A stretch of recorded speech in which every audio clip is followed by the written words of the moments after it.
yang namanya Mbak Abbas ini, diantara karomahnya, ketika perang 10 November, ini senjatanya cuman kacang hijau, Pak. Kacang hijau ini kalau dilemparkan ke atas, pesawatnya Belanda meledak.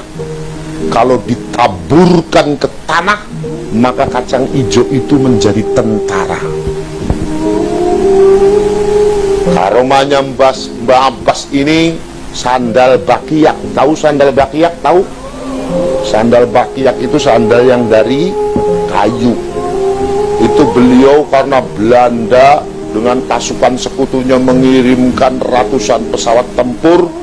Kata Mbah Wahabnya ngomong, Mbak Abbas, ini kita bakal dibumi sama pesawat-pesawat tempur segitu banyaknya. Kata Mbah Abbasnya ngomong, tenang saja Mbah Wahab. Beliau ambil bakiaknya, ditiup, jadi pesawat tempur, wah bakiaknya Mbah. Jadi pesawat tempur, ditembakin sama pesawatnya musuh, nggak mempan, justru dia nembakin pesawatnya. Sampai tercatat ada 250 pesawat sekutu yang hancur. Orang sananya bingung, orang Indonesia ini nggak punya pesawat tempur, tapi pesawat tempur kita ini yang 200 habis semua. Perang 10 November itu Mbak Abbasnya sempat lupa. Mbak Abbas itu berangkat tanggal 7 itu pasukan Hizbullah dari Brebes, dari Tegal, dari Cirebon, dari Majalengka, dari Kuningan diberangkatkan. Bahkan termasuk, mohon maaf, saya pernah mendapatkan cerita dari abah saya bahwa di Banjarharjo pun ada muridnya Mbak Abbas yang ikut pasukan Hizbullah. Diberangkatkan tanggal 7 ke Jombang. Mbak Abbasnya berangkatnya ketinggalan tanggal 8 pagi dengan kiai namanya Kiai Masyhudi. Mbak Abbas berangkat cukup di rel depan buntet pesantren. Kiai Masyhudi suruh pegang sorbannya. Kata Mbak Abbas, "Dek, kamu penjemin mata." "Nggih Kiai." "Ayo kamu yang ucap bismillah." "Nggih Kiai." Kiai Masyhudi mengucap bismillahirrahmanirrahim. Begitu dibuka matanya, sudah ada di Pati, Jawa Tengah. Di Pati di sana Mbak Abbas disuguhi sama murid-muridnya, sehingga ngobrol, saking keenakannya ngobrol, lupa kalau besoknya mau perang.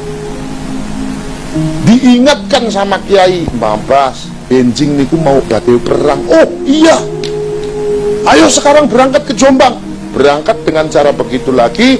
Begitu dibuka matanya sudah ada di depan rumahnya Mbah Hashim Asy'ari. Mbak Abbas memutuskan, besok jam 6 pagi serang Surabaya, kita rebut. Jam 6 pagi Bung Tomo menyiapkan pasukannya, Mbah Hashim menyiapkan pasukannya, Mbak Abbas menyiapkan pasukannya. Surabaya diserang dan bisa dikuasai oleh para kiai dan para ulama. Makanya di Museum Den Haag itu tercatat bahwa perang 10 November adalah perangnya santri kiai melawan pasukan sekutu. Kalau santri yang perang, berarti perang 10 November adalah perangnya Banser kiai melawan pasukan sekutu. Jadi Banser sebelum Indonesia sudah ada, Banser sudah ada. Sebelum Indonesia terbentuk, Banser sudah terbentuk. Jadi jangan ngejek sama Banser, Pak. Hebatnya Kiai NU itu, Pak. Indonesia udah belum merdeka, Indonesia belum terbentuk, Kiai NU sudah nyebut Indonesia. Contohnya, mesti teman-teman Ansor ini pada paham dan hafal dengan lagu Yalal Waton. Lagu Yalal Waton, Yalal Waton, Yalal Waton, Yalal Waton, Hubbul Waton minal iman, wala takun minal hirman, inhadu alal waton, Indonesia anta unwanun kullu mayyatika yawma qami hayyal qahinama. Makanya di teman-teman Ansor, di sahabat-sahabat Ansor, rawinya lagu Yalal Waton itu saya. Karena orang yang pertama diajarkan lagu Yalal Waton itu saya. PKN pertama belum diajarkan, PKN kedua belum diajarkan, PKN ketiga baru diajarkan, dan saya PKN ketiga. Dan saya yang pertama diajarkan. Makanya di teman-teman Ansor, rawinya lagu Ya Lal Waton adalah saya. Lagu Ya Lal Waton diciptakan 30 tahun sebelum Indonesia merdeka. Sebelum Indonesia terbentuk, Kiai NO sudah menyebut Indonesia. Dalam lagu Ya Lal Waton disebutkan Indonesia biladi